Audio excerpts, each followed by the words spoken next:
If you're anything like me, you've probably had lots of times where you've wanted to get in and find dungeons in Vault Hunters, but there's just no dungeon observer. You can't hunt dungeons. You have to know where to look. Well, I wanted to fix that for myself, and maybe we can help fix it for you too. So, how about let's go grab a crystal and let's get ourselves into the vault and see if we can go find some dungeons. I'll make sure to tell you about the different rooms that you can run into, where the different dungeon doors might be, and even the fact that there's a couple of rooms that might have 2 dungeons instead of just 1. So, let's go take a look.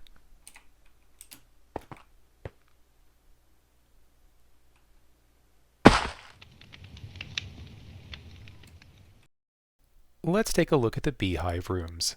These rooms have lots of pillars in them, but some of them are pretty hard to get down to where the dungeons are. The first bee room is the only one that actually provides multiple ways to get down. This room is identified by all of the columns which focus on a large circular hole in the middle of the room. If you drop down that and place its tiny lake behind you, you'll see another ramp.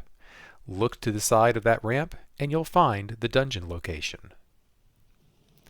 Remember, this room can be mirrored, so when you go to the hole, even if the lake is dry, put that to your back, find the other ramp, and look further to that side to locate the dungeon. As we run in, we'll notice all of the columns. We'll see the large hole and the tiny lake visible in the hole.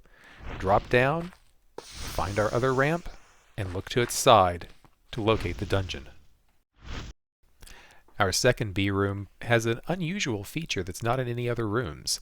There's a small, almost island, perhaps peninsula, that has a column coming out of it, connecting up to another column.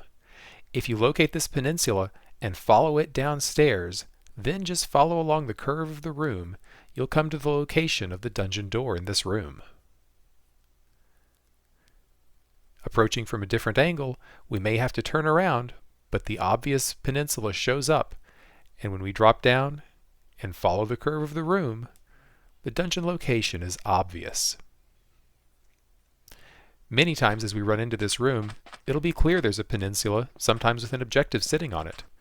Just jump down, follow the peninsula, follow the curve of the room, and there's the dungeon if you're lucky. The third bee room is flat out hard to get up and down in, and it's also flat out flat. Other than a tiny lake in the middle, there's very little to show off on the floor here, other than, well, all the columns that are common to these bee rooms. When you look through the corners, it's hard to find a good way to get down safely, but in exactly one corner, there's a very steep ramp, which also happens to be the home of the dungeon for this room. Looking at it from the other side, the same thing applies. Very flat, a tiny lake, and in one corner, a very sharp ramp that leads directly to the dungeon. As we run into this room, we'll notice pillars, lots of pillars, and nothing else. Maybe there used to be a lake here once. Let's duck into the corner, find our ramp, and quickly find our dungeon location. In our final bee room, we'll again see lots of pillars and lots of open space up top, but not much way to get down. The main feature in this room is a large arch that frames the entrance from one of the doors, and perhaps a tiny boulder next to it. If you find the arch, though, one of the legs will lead you to the way down, and if you find the way down, you'll very quickly find the dungeon door for this room. Coming from the other direction, you may have to look a little bit, but soon you will find the arch. Again, follow one of the legs of the arch, and you'll find your ramp. Find the ramp, and you've found the dungeon. Accessing this on foot is pretty easy.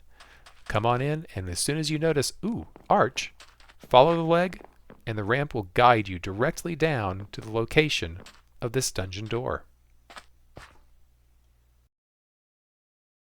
Let's look at the cliffs rooms. If you run into a room and see bridges, you know you're dealing with cliffs. Our first cliff room is the only one to actually have all 4 directions supported with bridges, and each of the bridges is nice and wide. One bridge has a little bit of a turn in it though, and leads to a ramp. Follow that ramp and you'll find the dungeon door location for this room. When it's mirrored, the same logic still applies. If you see all 4 bridges, find the one that turns, follow the ramp along the wall, and it leads you directly to the dungeon.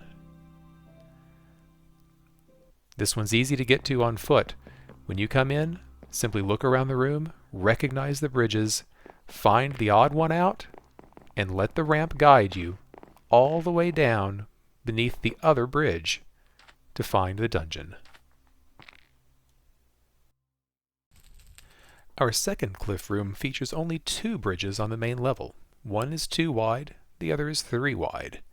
In this case, we're interested in the 3 wide bridge because underneath that is a potential dungeon location.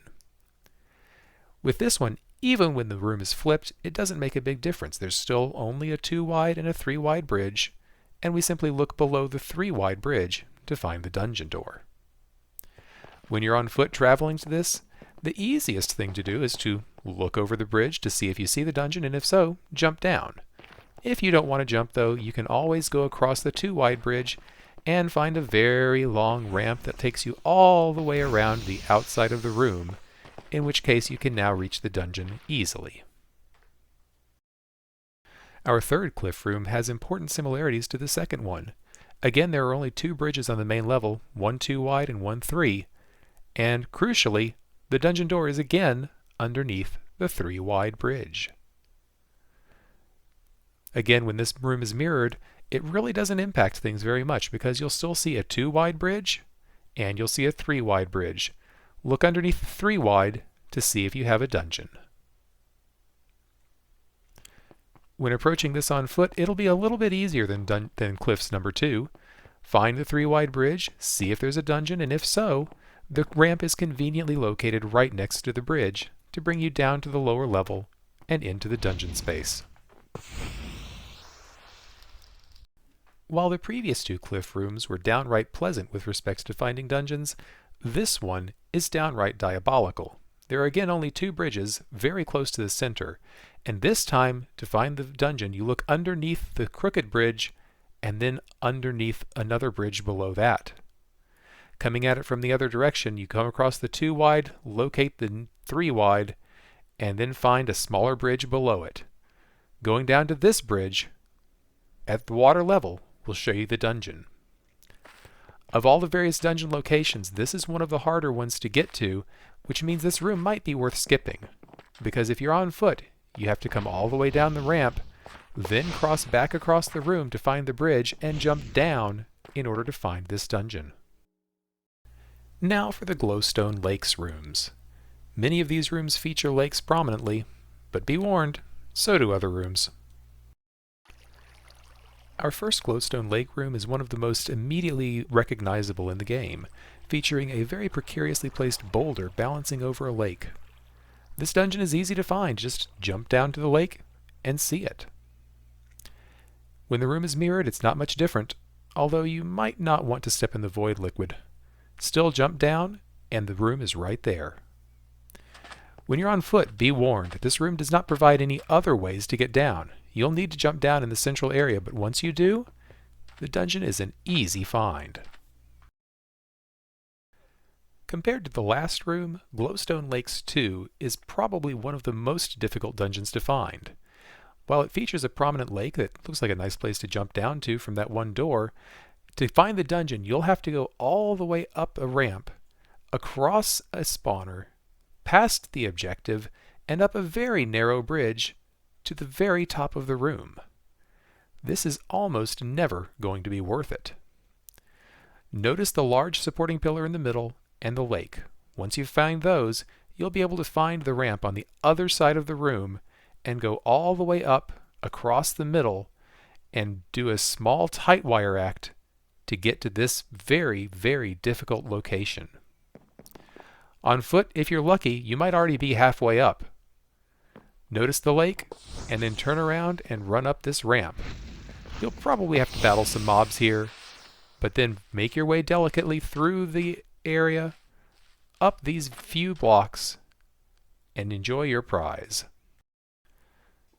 Glowstone Lakes 3 is rather deceptive in that it looks like it has plenty of ways to get downstairs, but one entire half of the room is just nothing. There's a little water down there, but nothing else. The central part of the room is a little uneven with big chunky pillars, but if you follow the other side that does go down and spiral along the larger ramp, underneath that ramp is the dungeon location for the room. Coming from another direction, you won't even see a way up initially. But if you can identify, oh, this is that room that I can't get anywhere in on one side, then you can follow the ramp that does lead you somewhere and turn back around to find the dungeon. On foot, you'll want to quickly recognize that there's a side of this room that leads nowhere and shift to the other side. Find the gentler ramp of the two, spiral along with it, and when you get to the bottom and make your turn, you'll quickly locate the dungeon. The fourth Glowstone Lakes room has a bit of an open, airy feel to it, even though there's some chunky supports here, but it also has a lake. This lake has two small islands, and the water seems to be leading towards a hole. Follow the water to the hole and drop down, and that's where you'll find the dungeon for this room. Whether the water is leading to the left or the right, only one side will have a hole.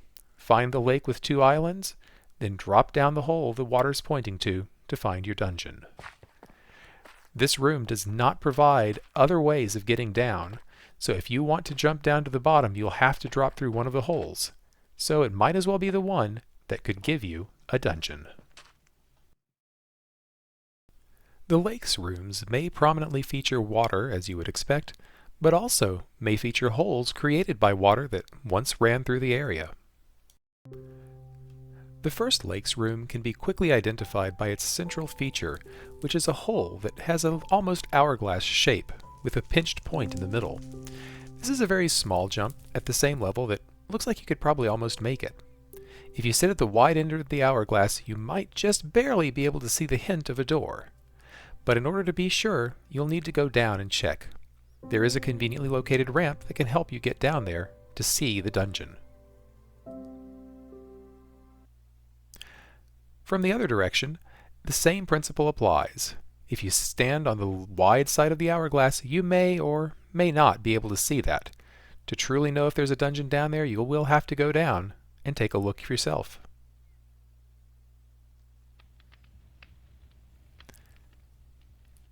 The process on foot is obviously very similar. You'll take a look at the hourglass, feel tempted to jump across it, and then take a look to see if you can find the door. If you think there's one or you're not sure, go find the ramp, make your way down, and take a look to see if there's a dungeon in this part of the lake system.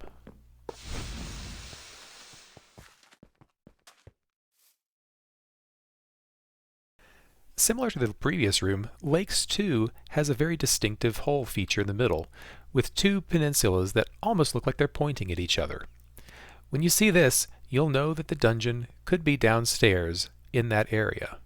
It's underneath a platform that one of the ramps could lead to, so you may have to look a little lower than you expect. When coming in from another direction, it's always easy to tell what room this is, and it's equally easy to see whether there's a dungeon at the far side of that bottom chamber.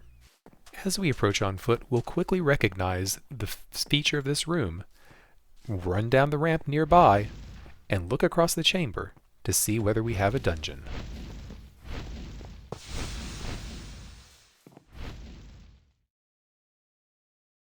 The third lake room provides a unique feature with a split-level lake and a central column. If you stand between the column and the upper lake, with the lower lake to your back, and then look up, you may be able to see if there's a dungeon in this room. Getting up there is up to you.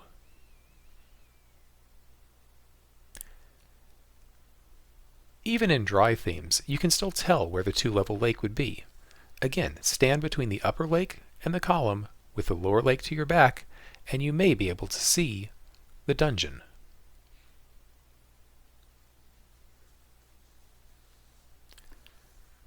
To make your way to this location on foot, after you've checked out whether there's something worth going up there to see or not, you'll want to take a ramp that leads all the way around the perimeter of the room.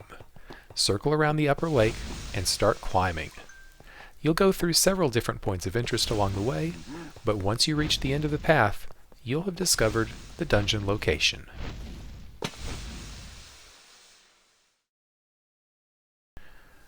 The final lake's room features a very distinctive lake in the center with 4 small islands. When you find this room, this is one of the rare rooms where the dungeon could be located upstairs, but you won't be able to tell from down here. Instead, you'll have to find the one ramp around the perimeter of the room that leads up. Once you go up there, it'll be easy to tell whether there's a dungeon, because it'll be brought right to your face. The same applies when the room is reversed. You'll still notice the same lake with 4 islands, and you'll still go up the ramp around the perimeter of the room. When you reach the top, look directly across the center, and there's your dungeon. The process is the same on foot, even when the lake is frozen over. Find the spiraling ramp, follow it up, and look across.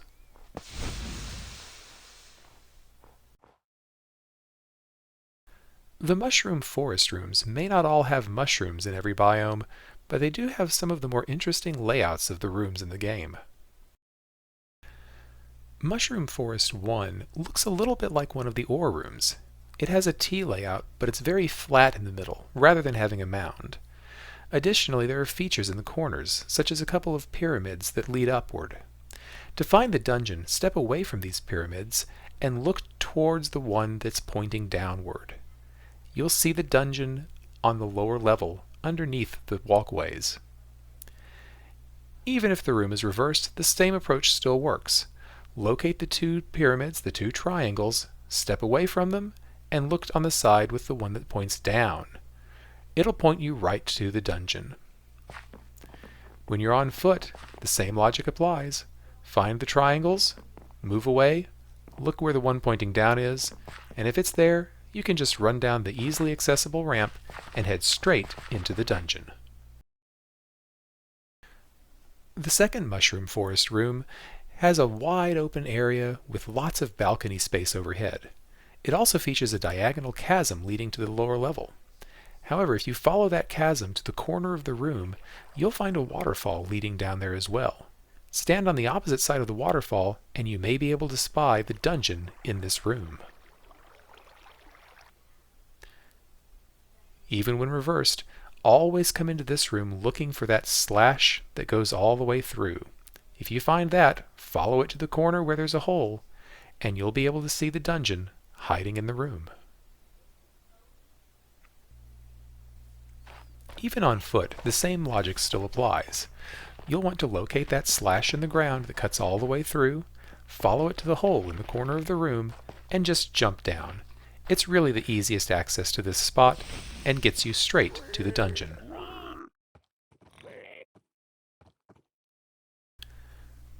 This Mushroom Forest room is probably the easiest dungeon to find.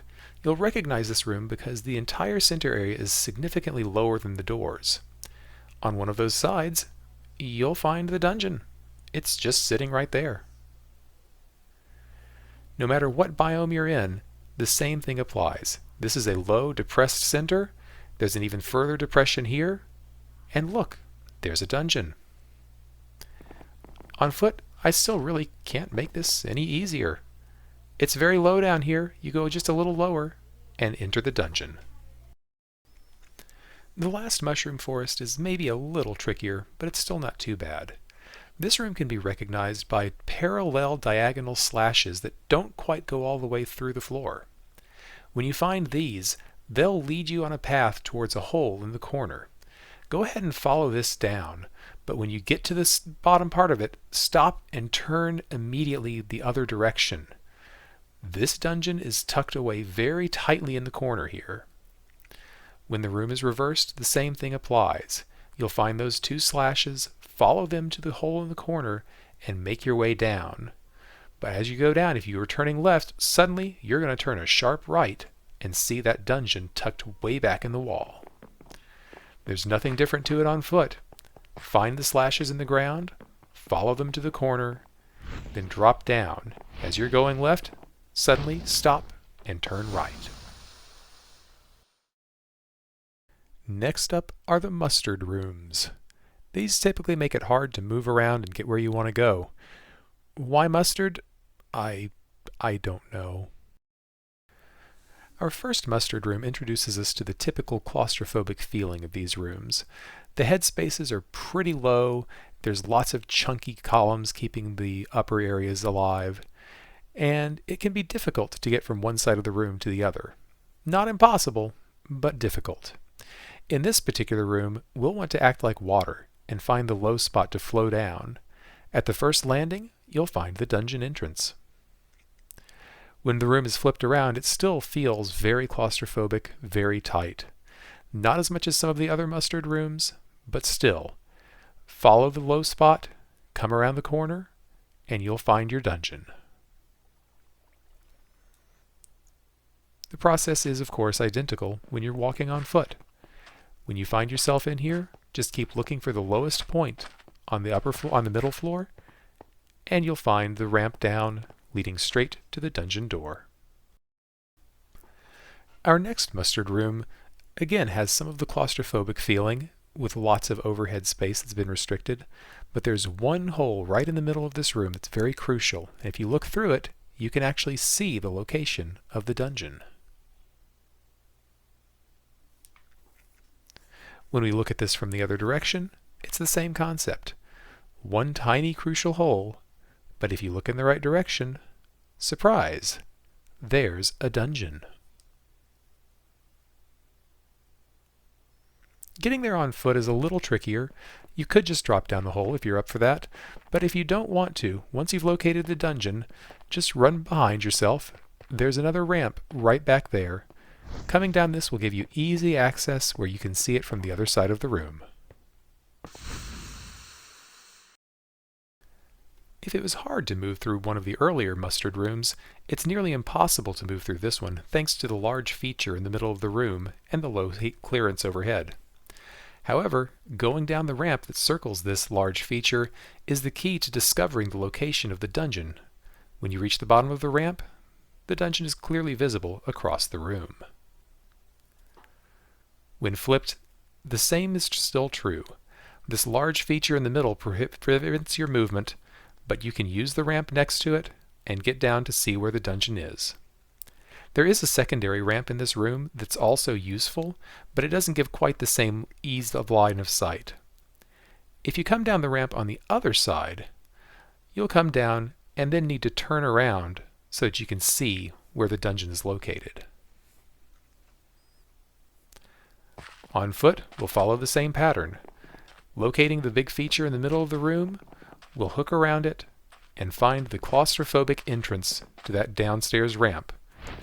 And from there, we can see the dungeon, clear as day. The final mustard room uses some of the same tricks that the first one did. This one, however, feels a lot more open and airy than most of the mustard rooms typically do. You'll find several holes throughout the floor here, but what we're going to do is act like water, or perhaps mustard, and seek out the low point of this main floor. When we find that low point, we'll follow that ramp down to the lower level, but as soon as we get down, we'll take a turn and look, because that is the location of the dungeon door. When we flip the script and flip the room, the same logic still applies. There's lots of holes in this room, but there's one large flat area. So we'll go down here, follow the ramp down, and right alongside the wall is our dungeon location. Let's dive into the waterless ore rooms, which give you an increased chance for ore and an increased chance for dungeons. Our first ore room features a plus-shaped set of walkways through the room, with large caverns on every side. Also note, in the center of the plus is a small mound which sometimes may feature the objective. What we need to find here is a balcony, which sometimes has an ore POI, and a ramp leading upstairs next to that balcony. Once you've identified this, your first potential dungeon location is directly underneath the ramp along the edge of the room. There is a second location in this room that may have a dungeon by following that ramp up and turning the corner after you've reached the top. As with all rooms, this room can be mirrored, so make sure to pay attention to where the ramp and the balcony are located. In this case, the balcony is on the right, the ramp on the left, which is easy to find the lower dungeon, but on the upper, you'll want to go up and now turn right. On foot, we enter the room and notice that it's got a plus-shaped layout with a mound in the middle. We quickly look for the balcony and the ramp, then take a peek downstairs to see if there's a dungeon door. In this case, there sure is. So we'll run to the other side of the room where there's a downward leading ramp, dodging mobs that may show up along the way, and reach our dungeon. Now, there may be a second one, so let's run back upstairs after we've taken care of that dungeon and look for the second. As we reach the middle level again, we'll search out that ramp leading up along the edge of the wall. When we find that ramp, we go up, we follow it straight across, and then make a sharp turn after we reach the top. And there's our second dungeon of the room. Our second ore room is dominated by a large diagonal ramp that cuts through the middle of the room. To find the dungeon doors, we'll look down this ramp and check the other ramp that leads up along the wall next to it. Underneath this ramp, where it leads up, is where we'll find our first of two possible dungeon locations. Simply follow that wall to locate the second. In the mirror copy of this room, the other ramp will turn the other direction. So as we go down and glance up, this one turns to the left. So we'll take a look under the left-hand side of the ramp in order to find the first of the two doors, then follow the outside wall to the second location. On foot, we enter the room and see the large diagonal ramp. This tells us it's an ore room, so we're going to run downstairs, take a look at that other ramp, see that the dungeon door is on this side, and then check down the other side of the wall to see if there's a second one. Recognizing our third ore room requires you to take note of several holes in the floor, especially the fact that there are two holes adjacent to a pillar very nearly in the middle of the room. If you find these two holes, look across from them and find a third hole. At the base of this hole is where you might find a dungeon. In the mirror of this room, the same principle applies. If you find a column that has two holes, follow those two holes to a third against the wall to look for the dungeon location. As we enter this room on foot, we'll quickly notice a hole to our right, but then two more holes against this pillar. That tells us the first hole we saw was actually the dungeon. There's a ramp on the other side of the wall next to it that we can quickly run down to gain access. Our final ore room features a steep ramp going straight down from one of the doorways.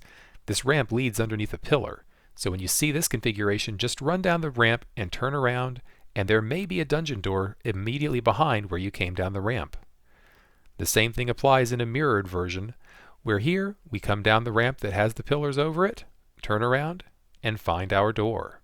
No matter which direction you come in from, when you find a steep ramp leading down from one of the doorways and it leads underneath a pillar, you should be able to run down and look very nearby to possibly find your dungeon.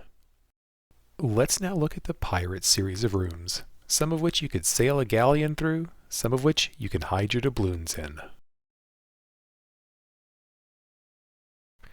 This wide-open room resembles a fishbowl, with catwalks all around the edges and a large open space in the middle.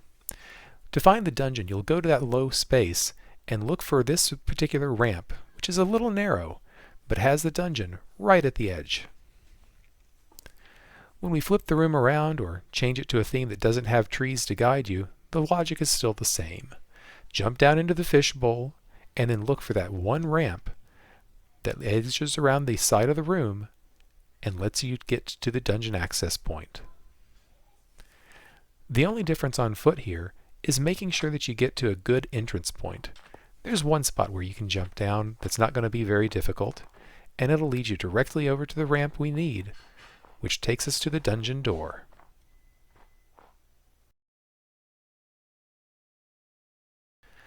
The second pirate room has a feature we've seen before, a diagonal slash that exposes the bottom.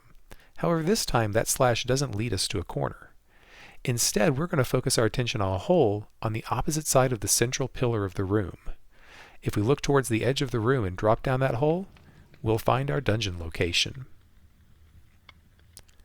Changing the direction of the room doesn't make a big difference here. The logic is still the same. We have a slash that doesn't lead anywhere useful, so instead we'll find the hole on the other side of the pillar and drop down to take a look at our newly discovered dungeon. Navigating here on foot is a little bit trickier, but it's still not bad. We found our slash, so now we'll go over and take a look to confirm, yep, there's our hole. Well, there's a ramp right next to the hole. All we have to do is run down this, make our way across in front of the points of interest, and we'll very quickly see access to this dungeon. The third pirate room has a unique layout where 3 of the doors are connected by a walkway, but one door is sitting over there lonely, disconnected from everything else. That doorway is key because from there, when we look across at the connected door, we'll see the dungeon at the top of this room.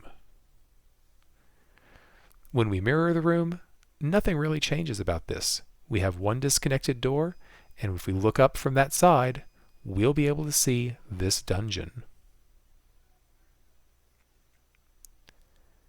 In order to get up here on foot, we'll first verify that there's a dungeon to go up there for, and once we see that, we'll have to head towards the disconnected door to find our way to the ramp. As we climb this ramp, we'll get a tour all around the edge of the room, visiting several points of interest along the way. Once we reach the top, it's time to go dungeon exploring. Our final pirate room has one of the most theme-appropriate points of interest of the architecture, which looks like either a diving board or a plank. It also serves to point us directly at the dungeon in this room. Again, flipping the direction of this room doesn't matter much. Once you locate that plank, it's an easy one to find. Just follow it straight underneath, and there's the dungeon. Now, if you don't feel like diving off the plank yourself, instead you'll want to use the easy ramps to access the central area of this room. Just remember where it was pointing and follow its lead. Our last group of rooms are the Rainbow Forest rooms, which frankly are a lot more open and spacious than I typically expect forests to be. This room is a little similar to one of our ore rooms in that it seems to have a bit of a diagonal ramp down, but this ramp doesn't take up nearly the space the ore room one does. We'll use the other ramp instead to come down and locate a dungeon door. When the room is reversed, the same logic still applies. When we discover this diagonal ramp down that's not taking over the room, we'll go to the other side, run down the ramp there, and find the door. On foot, this is the same process. We discover there's a diagonal ramp and head to the other side of the room, somewhere, to find a ramp down, which will lead us directly to the dungeon door.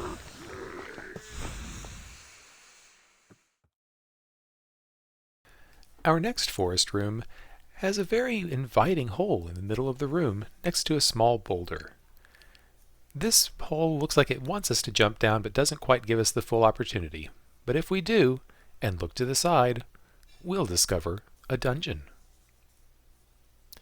Reverse the room, but the process is the same. The hole next to the small boulder that wants you to jump down but doesn't give you a full staircase still hides the dungeon. On foot, we might not want to break our ankles by jumping down this hole, even though it's as inviting as it is. So instead, we can go to either side of the room and get to this ramp that leads to a T-junction. When we get to the bottom of the T, look one way and then the other. One of those directions will have the dungeon location. Our third Rainbow Forest has another unique room configuration, where there's a sort of T or Y-shaped series of ramps connecting all of the doors. We want to look at the middle of these ramps, and underneath, we'll find the dungeon door. This is one of those rooms where mirroring it really doesn't matter. We're still going to find the middle branch of that T, look underneath, and there's our door. When approaching this on foot, it's just as easy. The ramp down is right on the junction of the T. So all you have to do is walk down and walk to the door. The final Rainbow Forest room is another that's easy to confuse with one of the ore rooms. This has a ramp going down in the middle, but instead of a column, it's going underneath a pair of small boulders. So when you see this, you know it's a common room, and you'll go down that ramp and continue to spiral and spiral until you reach the dungeon location. Reversing the room? Well, reverse the spiral. We still find the boulder. We still see the ramp down. We'll just go down and continue following it to the left. And there's the next dungeon. Again, there's nothing really different about this on foot. Identify that boulder, and you're good to go. You know all you need to do is run down the ramp and just keep following the curve until you get to the back side of the ramp and find the dungeon. Well, those are all the rooms and all the dungeons. Hopefully you've learned something by looking at this with me. I know I've learned lots by trying to figure out where all these things are. I hope you've enjoyed, and we'll talk to you the next time. Have a good one.